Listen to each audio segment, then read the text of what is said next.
como iglesia presbiteriana, por favor, no sé quién está en las diapositivas, no sé si Israel o Tamara, o parece que no funciona. Ya, parece que no funciona. No importa porque la tengo detrás mío. Esa es la cruz céltica, ¿cierto? Famosa. Y ese fue el símbolo que estudiamos el domingo anterior. Usted podrá preguntar por qué, muchas gracias, estimado. Usted podrá preguntar por qué el Diego está estudiando los símbolos. Se puso como medio loco, ¿no? Como medio simbólico, medio místico. Pero la verdad, querido hermano, es que los símbolos son importantes. ¿Usted está de acuerdo conmigo en eso? Los símbolos son importantes, ya que no son simplemente logos. Los símbolos no son simplemente imágenes, sino que nos hablan acerca de los valores, las convicciones y las ideas de un grupo de personas. Y estas ideas son tan importantes que ellos decidieron plasmarlas, ¿ya?, para su continuidad en su símbolo. Por lo tanto, los símbolos son importantes y nos hablan mucho, nos dicen mucho acerca de un grupo de personas. Y si usted es parte de ese grupo de personas, el conocer los símbolos nos da un sentido de pertenencia, porque entiendo los valores que son característicos. ¿Están conmigo? Son importantes los símbolos. Y es en ese sentido que hoy día vamos a continuar con nuestro estudio, ¿ya? El domingo pasado vimos la cruz céltica. ¿Alguien se recordaba cuál era su significado? ¿No? No. Mal ahí. Es la victoria de Jesucristo. Por lo tanto, si usted es parte de la iglesia presbiteriana o del pueblo cristiano y se identifica con la cruz, usted es victorioso por el mérito de Jesucristo. Y hoy día vamos a seguir con la zarza ardiente, que usted puede ver que está en el costado superior izquierdo, la zarza ardiente, y para ello vamos a ir al pasaje bíblico donde esta historia es relatada, donde este llamado a un personaje es relatado. Éxodo capítulo 3. Éxodo capítulo 3. Y vamos a leer de los versículos 1 al 12. Son hartos versículos, ¿ya? Así que los quiero bien motivados, bien despiertos. Si voy a elevar la voz en este sermón, pero no es porque yo sea apasionado o sea gritón. Es simplemente para despertarlos, ¿ya? Así que póngase de pie, querido hermano, porque vamos a estar leyendo la palabra del Señor. Es la palabra del Señor que puede transformar nuestra vida, puede cambiarnos por completo.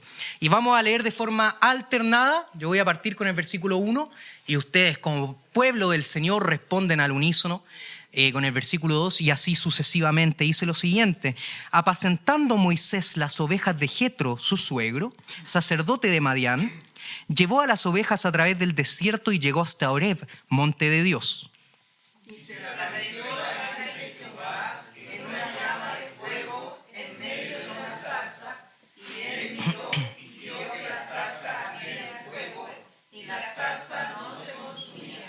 Entonces Moisés dijo: iré yo ahora y veré esta grande visión. ¿Por qué causa la zarza no se quema? Viendo Jehová que él iba a ver, lo llamó Dios de en medio de la zarza y dijo: Moisés, Moisés.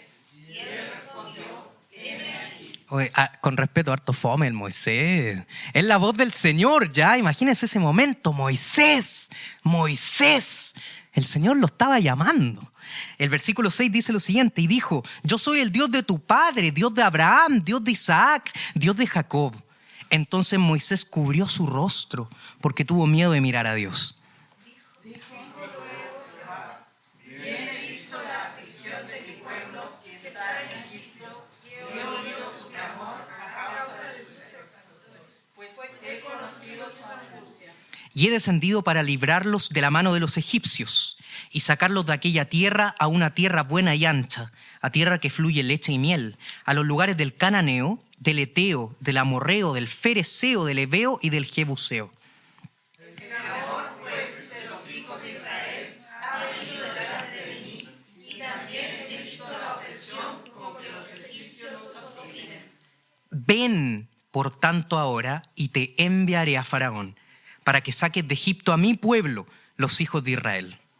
Entonces Moisés respondió a Dios: ¿quién soy yo para que vaya a Faraón y saque de Egipto a los hijos de Israel?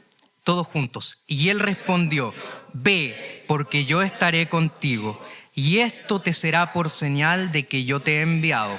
Cuando hayas sacado de Egipto al pueblo, serviréis a Dios sobre este monte. Padre Santo, que los dichos de mi boca y la meditación de mi corazón sean gratos delante de tu Hijo, el Señor.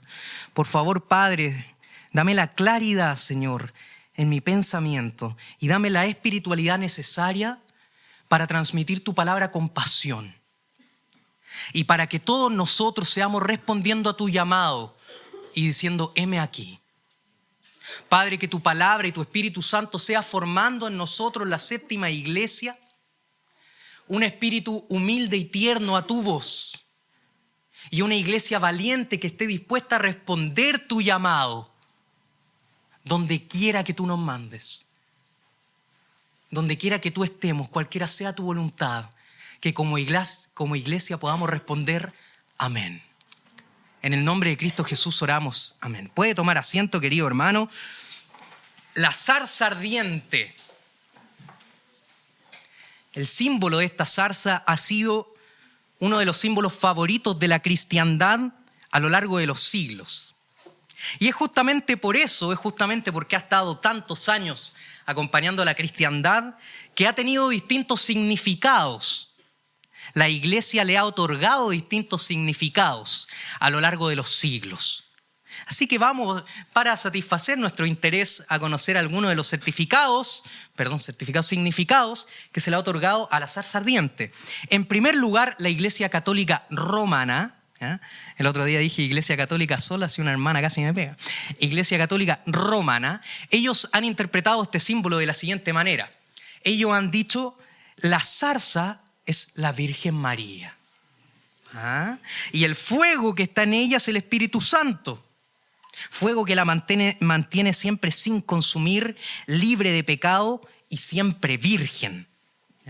Yo, aquellos que me conocen saben que yo tengo cero drama en tener amistad con algunos católicos romanos, pero acá se cayeron feos, ¿ya? Pero esa es una interpretación que la iglesia histórica le ha dado a este símbolo, la Virgen María. Hay otros que son más espirituales y dicen, no, ¿cómo va a ser la Virgen? La zarza es Cristo. ¿Ya? Es Cristo quien, a pesar del fuego de la persecución, del fuego ardiendo de las distintas tribulaciones, nunca fue consumido, su cuerpo no conoció corrupción y resucitó al tercer día. ¿Ya? Ellos son más espirituales, suena bonito, y esta otra interpretación de qué es la zarza ardiente, Jesús, dicen algunos.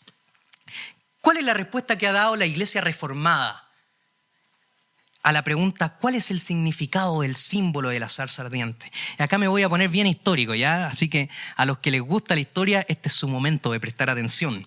En 1583, en el 12º sínodo de la iglesia naciente de Francia, la iglesia reformada de Francia, los hugonotes se vieron en la necesidad de fijar un sello para su iglesia. ¿Ya? Un sello que le diera oficialidad a los distintos documentos que ellos iban a estar tratando. Y ellos escogieron el siguiente sello, la zarza ardiente. ¿Ya?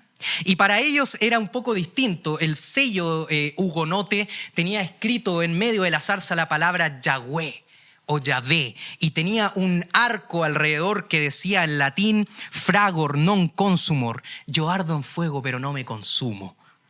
¿Ya? La iglesia reformada en Francia se identificaba con la zarza ardiente, pero ¿qué significado le daban? Y ellos seguían la interpretación de Juan Calvino y dicen, la zarza obviamente no es María, ¿ya? Somos reformados, obviamente no va a ser María, no es Jesús, la zarza es la iglesia, ¿ya? Es la iglesia que siempre ha estado con el fuego de la persecución, que ha sido humillada, que han sido asesinados, han sido mártires. Pero la iglesia, por las promesas de Cristo, nunca se consume, sino que se mantiene en pie, como la zarza. Así que ya llevamos 3 interpretaciones. ¿Qué significa la zarza ardiendo? ¿Es María? ¿Es Jesús? ¿Es la iglesia? ¿Qué dice el himnario? Ya, recordemos que el himnario es el documento que estamos siguiendo para esta serie de estudios acerca del significado de los símbolos, y el himnario nos dice lo siguiente, y yo quiero que acá me presten atención. La zarza ardiente, basada en Éxodo 3:2, que es el texto que acabamos de leer todos juntos, sugiere a Dios, Creador y Padre, cuya presencia trae un llamado irresistible que el hombre debe responder con toda la plenitud de su ser. La Iglesia Presbiteriana de Chile no se pone a especular que qué significa esto, que está ardiendo, que quién puede ser. Se va a la pureza del pasaje bíblico y dice, ¿qué es la zarza ardiente? ¿Qué pasó en la zarza ardiente? Un llamado de Dios. Fue un llamado de Dios a Moisés. Por lo tanto, cuando nosotros vemos este símbolo y cuando nosotros hablamos de este símbolo, estamos hablando de nuestro Dios que llama. ¿Ya? Y ese llamado, agrega el himnario, debe ser respondido por nosotros con toda la plenitud de nuestro ser. ¿Ya? Un llamado tiene 3 partes, que van a ser los puntos de nuestro sermón. Tiene un emisor, Dios y Padre, dice el himnario. Tiene un mensaje, que es el contenido del llamado, y tiene un receptor. Y nos dice que el receptor debe responder con la plenitud de su ser. ¿Ya? Mi mamá, si me grita, Diego, lava la loza, cosa que pasa. ¿Ya? ¿Qué quiere? Que yo vaya y diga, ¿verdad, mamá? Hay que lavar la loza. Y yo me quedo mirando, sí, ¿verdad? Tiene razón, mamita. O quiere que yo cumpla el mensaje que me está dando el emisor y lave la loza. ¿Ya? Es lo mismo, esa es la situación. Hay que responder a los llamados de nuestro Dios. ¿Ya? El llamado de mi mamá muchas veces es ineficiente, pero no porque hay algún error en el emisor y el receptor, sino porque yo soy medio porfiano. Así que hoy día vamos a analizar Éxodo 3 con esta óptica, el llamado. ¿Cuál es la respuesta? ¿Qué debemos hacer nosotros? Pero antes vamos a conocer el contexto en el cual Éxodo 3 es desarrollado. Cómo se llegó a esta historia. Cómo Moisés se topa con una zarza ardiendo. ¿Ya? ¿Alguien ha visto acá la película El monito animado de Moisés? Ganadora de un Oscar. ¿No la han visto? Tarea para la casa. ¿Ya? Es un material histórico. Gracias. No entiendo la necesidad, pero gracias. Es un material histórico invaluable, ¿ya? Y el Éxodo nos dice lo siguiente acerca de Moisés. Él nació en Egipto, ¿ya? El pueblo de Israel está en Egipto. Y la Biblia, tanto como la película animada, ¿cierto?, nos dice que el pueblo de Israel empieza a crecer tanto en la tierra de Egipto que el poder político empieza a tener miedo. El pueblo de Israel era una amenaza. Era un pueblo que empieza a tener poder, notoriedad. Por lo tanto, se ordena que cada bebé que nazca de los hebreos tenía que ser asesinado. Fíjese usted qué crudo, ¿ya? Y es una orden que se repite más adelante en el nacimiento de Jesús. Y es por eso que los padres de Moisés, al ver su hermosura, ¿cierto? Como la hermosura de mi ahijado Emanuel, ellos dicen, no, ¿cómo me van a quitar a mi hijo? Y lo echan en una especie de canasta y lo tiran por el río. ¿Ya? Y es así como este bebé en este canasto se topa con la hija del faraón, quien lo cría junto con sus nodrizas como si fuera su propio hijo. Y es así como Moisés crece en un ambiente de lujo, querido hermano, con el mejor conocimiento que había, con la mejor comida que había, en el palacio real del faraón. Pero él empieza desde pequeño a ser consciente de algo. Su pueblo estaba siendo oprimido. Él sabía que era judío y él sabía que su pueblo estaba sufriendo en Egipto. Y este sufrimiento llegó a su clímax cuando él ve a un egipcio golpeando a un judío. ¿Y qué hace él? Fijándose que no hay nadie, va y lo mata. Lo mata, ¿cierto? Tiene un arranque de ira que lo lleva a matar a un egipcio que estaba oprimiendo a un hermano suyo de su pueblo. Y él piensa que nadie lo había visto, pero después empieza a escuchar unas conversaciones y se da cuenta que él había sido descubierto y que el faraón estaba buscándolo para matarlo. Entonces, ¿qué hace él? Se autoexilia. Se va a la fuga y llega al desierto. Y acá se topa con unas hijas de Jetro, quien resulta ser el sacerdote de Madián, y hay un episodio en el que él las defiende, hace valer el respeto que tenían, la dignidad que tenían estas mujeres, y es así como es acogido por Jetro, su suegro, y se casa con una de sus hijas, Séfora. ¿Ya? Fíjese usted, Moisés probablemente estaba en una situación de humillación. Él pasó de estar en la realeza de Egipto a estar en la pobreza del desierto. Y pasó a ocupar el cargo que era más odiado por los egipcios, ser pastor de ovejas. Él estaba en una situación miserable. Él estaba en una situación de confusión, de crisis, en la oscuridad del desierto, en el exilio. Y es en este momento que ve una zarza ardiente. Es en este momento. Quizás tú puedes decir, yo estoy en el peor desierto de mi vida, es imposible que Dios me saque de esta posición. Quizás tú puedes decir, yo estoy en una sequía espiritual, es imposible que el Señor me hable, es imposible que el Señor me dé un sentido, lo único que veo es oscuridad. Querido hermano, hoy día el Señor te presenta una zarza y el Señor puede hablar a tu vida en medio del desierto que estás pasando. Porque así fue con Moisés. Así que así llegamos a este episodio y vamos a ver 3 elementos de este llamado de Éxodo 3, el llamado de la zarza ardiente. Primero, el emisor. ¿Quién da? ¿Quién es el Dios que da este llamado? El mensaje. ¿Qué es lo que le pide a Moisés? Y por último, el receptor. ¿Cuál es la respuesta que él da? Estamos recién empezando el sermón, ¿ya? ¿Están motivados o no? Amén. ¿Quieren recibir de la palabra del Señor o no? Amén. Eso, así tiene que ser. Así que partamos, el emisor del llamado. Y el versículo 1 nos dice que Moisés, apacentando las ovejas de su suegro, llega hasta Horeb, monte de Dios. ¿Ya? Y esto es una especie de spoiler, porque este monte Horeb también sería conocido como el monte Sinaí. El monte en el cual Dios se iba a comunicar con el pueblo por medio de un mediador, que era Moisés mismo. El monte que vio tantas maravillas. ¿Ya? Este era el monte Horeb o también Sinaí. Y es acá cuando Moisés ve algo rarísimo. Una zarza que arde en fuego, pero no se consume. ¿Ya? Y entremos en profundidad en esto. Tamara, por favor, o Israel, si pueden dar la próxima diapositiva. Lo raro que Moisés vio no es una zarza. Y segundo, lo raro que Moisés vio no es que la zarza ardiera. ¿Ya? Las zarzas son un tipo de espino tan seco que cualquier mínima chispa los puede encender. Moisés llevaba 40 años en el desierto. Por lo tanto, es probable que Moisés hubiera visto miles y miles de zarzas y cientos de ellas ardiendo. Porque es una flor, una planta muy seca. ¿Qué era lo raro? ¿Qué era lo que llamó la atención de Moisés profundamente? Que no se consumía. Eso era lo raro, que no se consumía. Y la razón de esto nos la otorga el versículo 2. El ángel de Jehová estaba en este fuego. Y una traducción más precisa podría ser: el ángel de Jehová se presentó como fuego o en forma de fuego. Era una aparición de Dios mismo.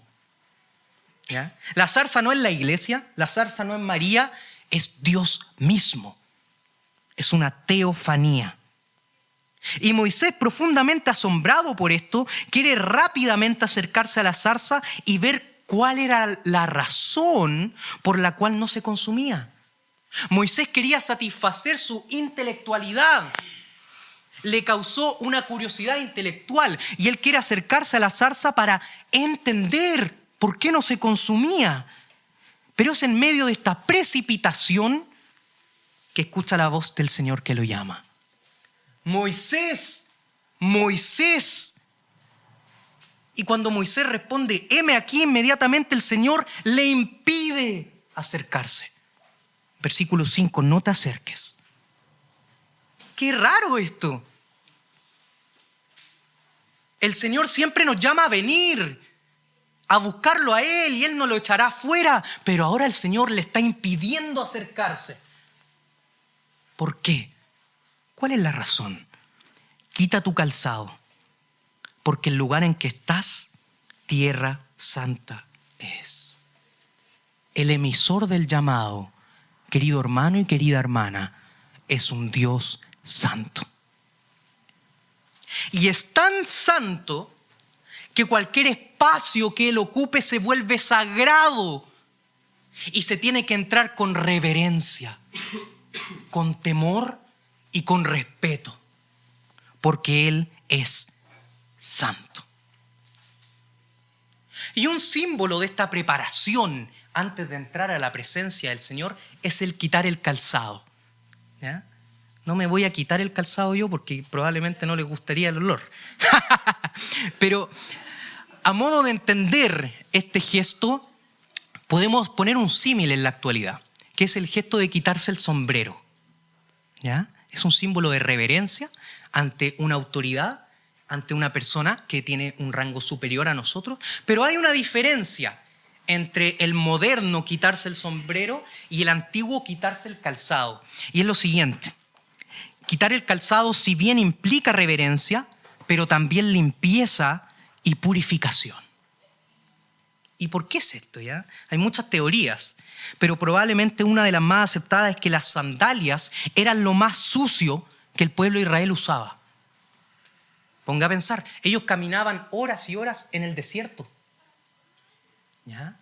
Entonces, cuando llegaban a un lugar, y más aún al lugar santo, sus sandalias, su calzado estaba lleno de polvo, lleno de arena, lleno de suciedad, lleno de cosas que ellos pisaban en el camino. Por lo tanto, ellos siempre que entraban a un domicilio, a alguna parte, se sacaban el calzado y se lavaban los pies. ¿Ya? Para entrar con limpieza, para no ensuciar. ¿Cuánto más hay que tener este gesto cuando entramos en el lugar donde el Dios Santo está? Y Moisés, a pesar de su impulsividad, a pesar de que él quiere acercarse de forma precipitada para entender qué es lo que estaba pasando, él no puede entrar porque debe prepararse antes, porque está en presencia de lo sagrado. Y en el versículo 6 el Señor se presenta: yo soy el Dios de tu padre, Dios de Abraham, Dios de Isaac y Dios de Jacob. ¿Y cuál es la respuesta de Moisés? Se cubre su rostro. Tal como los serafines en el libro de Isaías, que se cubren su rostro y sus pies ante la presencia del Señor y cantan día y noche: santo, santo, santo, Jehová de los ejércitos, toda la tierra está llena de tu gloria. Moisés tiene temor de estar en la presencia de Dios y se cubre su rostro. Querido hermano, ¿cómo nos acercamos al Señor nosotros el día de hoy? Quizás tú, igual que Moisés, te acercas a Dios solamente porque quieres comprenderlo. Quieres conocer la razón por la cual la zarza no se consumía. Quieres entender la teología, pero no estás dispuesto a quitarte tu calzado. No estás dispuesto a dejar que la teología afecte tu corazón y tu estilo de vida. Te acercas al igual que Moisés. O quizás tú ni siquiera tienes curiosidad intelectual. Quizás tú solamente te acercas al Señor por costumbre. Voy a la iglesia porque mi familia ha pertenecido durante años. Voy a la iglesia porque es un bonito gesto cultural. Es un domingo más, es un ritual más, son las mismas palabras de siempre, el mismo Dios de siempre. Te acercas a Dios con indiferencia, simplemente por cultura, por costumbre. Te acercas a Dios de manera fría, te acercas a Dios de manera frívola, te acercas a Dios de manera rutinaria, te acercas a Dios de manera irreverente, te acercas a Dios de manera insolente. Querida iglesia, eso es una falta de respeto al Dios Santo. Acercarnos a Dios de manera rutinaria es una falta de respeto al Dios Santo. Él merece y Él exige que nos acerquemos a Él con asombro, que nos acerquemos a Él con temor, porque es el Dios Santo y me ama y envió a su Hijo unigénito a morir por mí. Si usted no siente temor, si usted no siente asombro al venir delante de la presencia del Señor, le está faltando seriamente el respeto a nuestro Dios. Porque cuando Él nos llama, tenemos que quitar nuestro calzado. Y es por eso que es tan importante y es tan hermoso en nuestras liturgias la confesión de pecado. Es en la confesión de pecado cuando nosotros quitamos nuestro calzado y decimos: Señor, yo me acerco a ti, el Dios Santo, aferrándome al perdón que hay en Cristo. Mis faltas son muchas, pero su gracia es mayor. Como dice la canción que tanto le gusta a mi amigo cumpleañero el día de hoy. La oración de confesión es bellísima. Es la oración en la cual nos quitamos nuestro calzado. Y ¿sabe qué? La confesión no tan solamente debería ser una costumbre de los días domingos. La confesión debería ser todos los días de nuestra vida. Arrepentirnos delante del Señor y aferrarnos a abrazar la cruz de Jesucristo. Y la Biblia da tanto énfasis en la confesión que incluso nos llama a hacerlo los unos con los otros. Quitarnos el calzado mutuamente. ¿Ya? Y acá yo tengo aburrido a mi amigo Ariel con Javiera. ¿Ya? Le he confesado tantos pecados que probablemente ya no sé cómo me miran al ojo. Pero ellos han sido un instrumento de gracia del Señor para que yo pueda acercarme a Él con reverencia. Así es la manera en la cual nos tenemos que acercar al Señor. Pero ¿cuál es el llamado? ¿Cuál es el llamado que Él pone para nuestras vidas? Segundo punto, el mensaje. El mensaje del llamado. Versículo 7. El Señor usa una combinación de palabras muy curiosa en el versículo 7. He visto, he oído y he conocido. Fíjese, he visto los ojos del Señor. He oído, ¿ya? Sus orejas, sus oídos. Y he conocido su mente. Todo estaba enfocado ¿en qué? En la aflicción, en el clamor y la angustia del pueblo de Israel causada por la esclavitud en Egipto. Y el versículo 8 dice: he descendido. Él toma acción. Él no permanece indiferente ante el sufrimiento de su pueblo, sino que Él desciende y visita a Moisés para liberar a su pueblo. Y esto nos recuerda al otro liberador y otro salvador que también descendió hace 2000 años atrás, Jesucristo. ¿Y cuál era el mensaje que el Señor quiere entregar por medio de Moisés a su pueblo? ¿Cuál es la acción que Él quiere realizar? Los quiere librar de la mano de los egipcios. Y no tan solamente eso, los quiere llevar a una tierra buena y ancha, tierra de la que fluye leche y miel. Esto quiere decir que es una tierra fértil, una tierra próspera.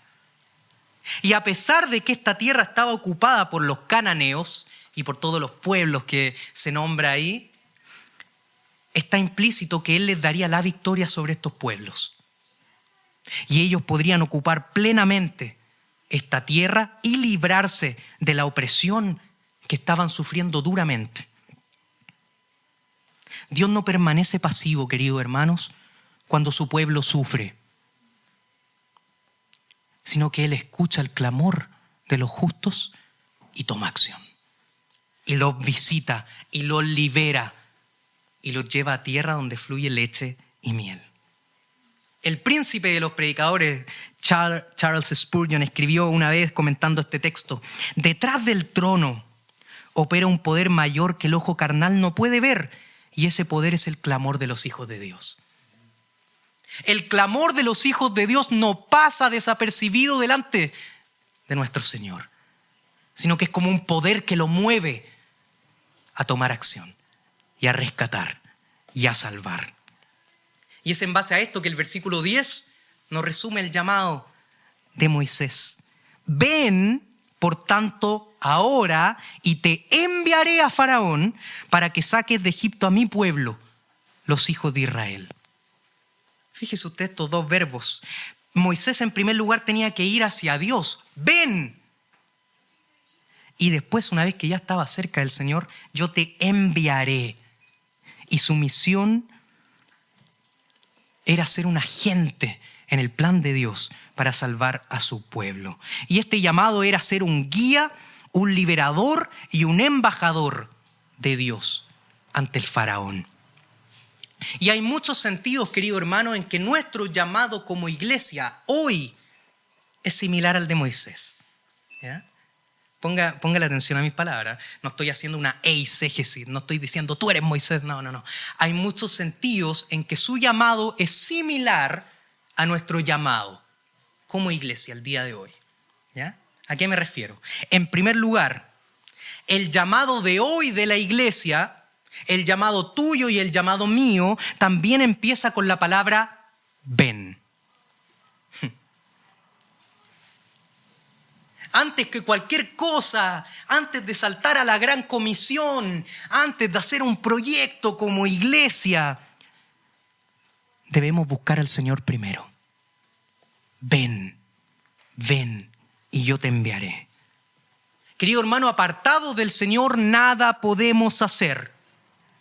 Y nuestros proyectos y la realización de nuestros llamados no funcionarán si no estamos cerca del Señor. No funcionarán. ¿Qué sacamos con implementar un proyecto evangelístico de último nivel si nuestro corazón no está cerca del Señor? Va a fracasar. El primer llamado para la iglesia hoy es ir delante de su presencia en oración, rendirnos y arrepentirnos delante de Él, si es necesario. Así que debemos buscar a Dios para atender su llamado. ¿En qué otro sentido nuestro llamado hoy como iglesia es similar al de Moisés? Dios hoy sigue siendo compasivo, sigue oyendo, viendo y conociendo el sufrimiento de su pueblo. Dios hoy sigue preocupado por el pobre, por las viudas, por el huérfano, por el extranjero y por el oprimido. Y así como llamó a Moisés para ayudarlos, hoy llama al cuerpo de Cristo a la iglesia. ¿Amén? No los noté convencidos por acá. ¿Amén? Amén. Acá está. Y es tanto el llamado del Señor a su iglesia para apoyar a la gente en sufrimiento que el mismo Cristo enseña que cuando nosotros hospedamos, abrigamos, alimentamos a la gente en sufrimiento, es como si se lo hiciéramos a Él mismo. A mí me lo hicisteis. A mí lo hicisteis. Hermanos, somos llamados a salir de nuestra interioridad, a salir de nuestras cuatro paredes y mirar, así como Dios mira, escucha y conoce el sufrimiento de nuestra comunidad. Una iglesia en salida, una iglesia que mira hacia afuera, tal como Dios se compadece de los sufrimientos de su pueblo. El llamado de Moisés era salir de su interioridad, salir de su soledad y su reflexión en el desierto y mirar la necesidad de su pueblo. Querido, ¿sabe qué? Estar en el desierto llega un momento en el que se vuelve cómodo. Nos acostumbramos a la oscuridad, nos acostumbramos a luchar con el Señor y nos acostumbramos a las mismas reflexiones de siempre. Pero el Señor llama a Moisés a salir del desierto. Y hoy llama a su iglesia a salir del desierto y a ocuparnos de amar a nuestro prójimo.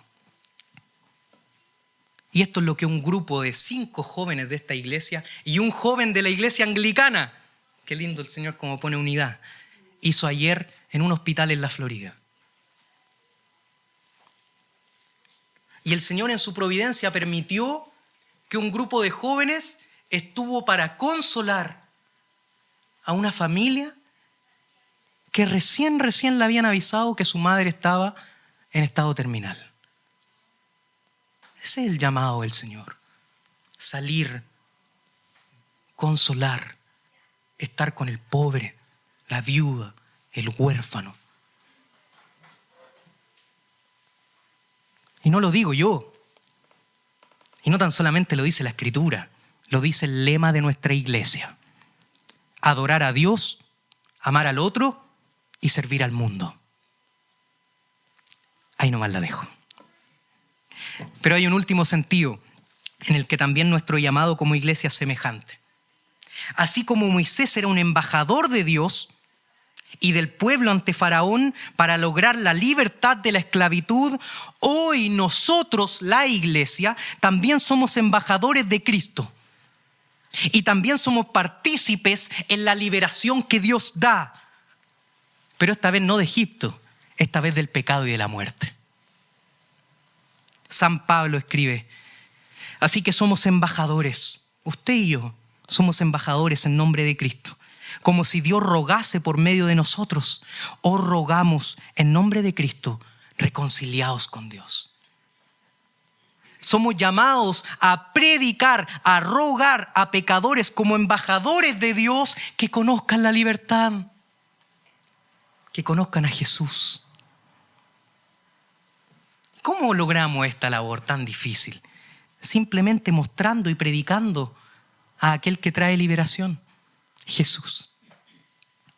Él mismo dice acerca de sí: el Espíritu del Señor está sobre mí por cuanto me ha ungido para dar buenas nuevas a los pobres. Me ha enviado a sanar a los quebrantados de corazón, a pregonar libertad a los cautivos y vista a los ciegos, a poner en libertad a los oprimidos. Hoy la iglesia está llamada a predicar a Jesucristo, quien trae libertad a los cautivos, trae libertad a los oprimidos. Cristo resume este mandato y lo pone en otras palabras cuando Él asciende y le da el último mandato a sus discípulos. Toda potestad me es dada en el cielo y en la tierra. Por tanto, id y haced discípulos a todas las naciones, bautizándolos en el nombre del Padre, del Hijo y del Espíritu Santo, enseñándoles todas las cosas que os he mandado. La iglesia hoy está mandada, comisionada por nuestro Señor, llamada a predicar el Evangelio, a hacer discípulos, a anunciar a Jesucristo y de esa manera traer libertad de la esclavitud del pecado. ¡Qué glorioso! ¡Qué glorioso! El propósito que tú y yo tenemos para nuestras vidas. Amado, amigo, ¿has olvidado tu llamado? ¿Has olvidado la razón de tu existencia? ¿Hemos, como cuerpo, olvidado la razón de nuestra existencia? O peor aún, simplemente quieres hacerle oído sordo y no quieres obedecerlo. Queridos, una iglesia que ha olvidado su llamado, una iglesia que ha olvidado la comisión que el mismo Cristo les dio, difícilmente puede seguir siendo llamada iglesia. En el mejor de los casos es una iglesia enfermiza. Así que el llamado de Dios a Moisés y a nosotros está orientado a ser sus embajadores para traer libertad a los cautivos. Qué glorioso propósito, ¿cierto? Así que hemos visto el emisor, el mensaje, y vamos a terminar con el receptor. ¿Cuál fue la respuesta de Moisés? ¿Cuál es la respuesta que nosotros tenemos que dar hoy? Y la primera respuesta de Moisés fue una objeción. Y es la primera de 4 excusas que él presenta delante de Dios. ¿Ya? En el versículo 11 Moisés dice: ¿quién soy yo para que vaya Faraón y saque de Egipto a los hijos de Israel? Moisés ve lo grande, lo importante del llamado que el Señor le estaba presentando para su vida, y su primera respuesta fue: ¿quién soy yo? No soy nadie. Y esta reacción no es tan solamente de Moisés, ¿cierto? La mayoría de los profetas la tiene, y en el Nuevo Testamento el apóstol Pablo, al reflexionar en la responsabilidad que significa ser un apóstol y un predicador de la palabra de Dios, él dice: para estas cosas, ¿quién es suficiente? ¿Quién soy yo? No doy el ancho, no puedo lograrlo. Y esto toma especial fuerza cuando empezamos a ver nuestros defectos. ¿Quién soy yo? Yo soy un pecador miserable. Yo no tengo habilidades comunicativas. Yo no tengo la energía. Yo ya estoy cansado. Y acá el diablo empieza a recordarnos algo, nuestra edad. No, que tú ya eres muy mayor. O no, que tú eres muy joven. No deberías hacer todo lo que haces, eres muy joven. El diablo me tienta con eso todos los días. Querido hermano, ¿sabe cuántos años tenía Moisés en el momento del llamado de la zarza? 80. Ahí se la dejo. Haga la suma, lo resta. No tenemos excusa.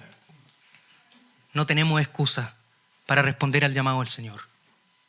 Cuando Él llama, no importa tu edad, no importa tu condición económica, no importa tu educación, no importa tu conocimiento teológico, no importa lo horrible que fue tu pasado, cuando el Señor llama, hay que responder con toda la plenitud de nuestro ser. ¿Y sabe por qué? ¿Sabe por qué? Porque Él está con nosotros. Versículo 12. Ve, porque yo estaré contigo. ¿Sabe que yo soy joven? Efectivamente, soy joven. ¿Sabe que todos hemos cometido pecados? Quizá usted efectivamente es mayor. Pero ¿qué importa eso cuando el Dios Santo está con nosotros? Y promete no desampararnos. Y si Él está con nosotros, ¿quién contra nosotros? Cristo también le hizo este recordatorio a los discípulos cuando les entregó la gran comisión. Y he aquí, yo estoy con vosotros todos los días hasta el fin del mundo. Amén. Querido hermano, no te ciegues por tus defectos. No te ciegues por tu edad. No te ciegues por tu cansancio, porque el Señor está caminando y fortaleciéndonos todos los días hasta el fin del mundo. Y si Él promete acompañarte, no tenemos excusa para rechazar el llamado del Señor. Deje su mensaje en el buzón de voz. No podemos hacer eso. Y el Señor en su infinita misericordia también le da una señal. Versículo 12. Y esto te será por señal de que yo te he enviado. Cuando hayas sacado de Egipto al pueblo, serviréis a Dios sobre este monte. El monte Sinaí. Y hoy día nosotros también tenemos múltiples señales de que no tan solamente adoraremos al Señor en un monte, sino en el reino de los cielos. La Santa Cena nos recuerda eso. La presencia del Espíritu Santo en nuestras vidas nos recuerda eso. Vamos a estar adorando a nuestro Señor toda la eternidad. Amén. Así que el símbolo de la zarza ardiente, costado superior derecho de la insignia de la Iglesia Presbiteriana de Chile, significa para nosotros que Dios nos llama y debemos responder. Y el emisor de este llamado, ¿quién es? El Dios Santo. Que tenemos que prepararnos y correr a Jesucristo para acercarnos a Él. ¿Cuál es su mensaje? Ser embajadores. ¿Para qué? Para la libertad que Dios da y que hoy se encuentra solo en Jesús. ¿Y quién es el receptor? Moisés. ¿Qué debe hacer? Responder con la totalidad de su ser. Así como también nosotros hoy en día. Déjeme terminar esta reflexión con un consuelo. ¿Ya? Seguir el llamado del Señor es difícil. Moisés se equivocó. Moisés no pudo entrar en la tierra prometida. La iglesia muchas veces se equivoca. Yo me equivoco, nosotros nos equivocamos. Pero ¿saben quién fue mejor que Moisés? ¿Saben quién fue el mejor Moisés? Nuestro Señor. Él efectivamente logró la liberación de su pueblo en su sacrificio en la cruz. Él fue el supremo mediador entre Dios y los hombres, porque Él era el Dios hombre.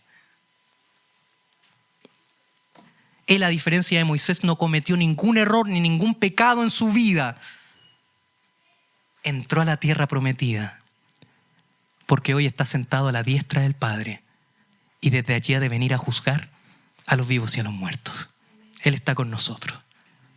Él está con nosotros, fortaleciéndonos para ser embajadores. Gracias, Señor, por tu palabra. Gracias, Señor, porque nos das un sentido tan claro y tan grande y al mismo tiempo nos capacitas y nos das consuelo para cumplirlo. Gracias, mi Dios, porque pertenecemos a una iglesia que se toma tan en serio tu llamado que uno de nuestros símbolos es la zarza ardiente. Y te pido que hoy nosotros, al ser confrontados con este símbolo, por medio del Espíritu Santo, podamos decirte delante de tu presencia: heme aquí, heme aquí. No somos los mejores, tenemos fallas, tenemos defectos, pero tú prometes ir con nosotros. Así que aquí estamos, Señor. Úsanos para tu gloria. Úsanos para tu gloria. Queremos ser material dispuesto. Queremos decirte amén.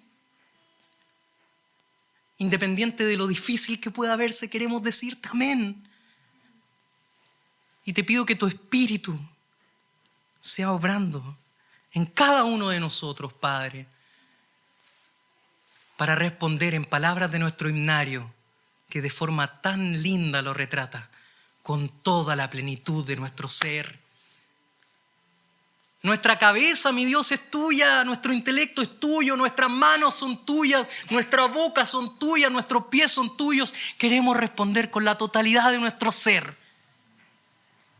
Y no tenemos excusas para no hacerlo. En el nombre de Cristo Jesús. Amén.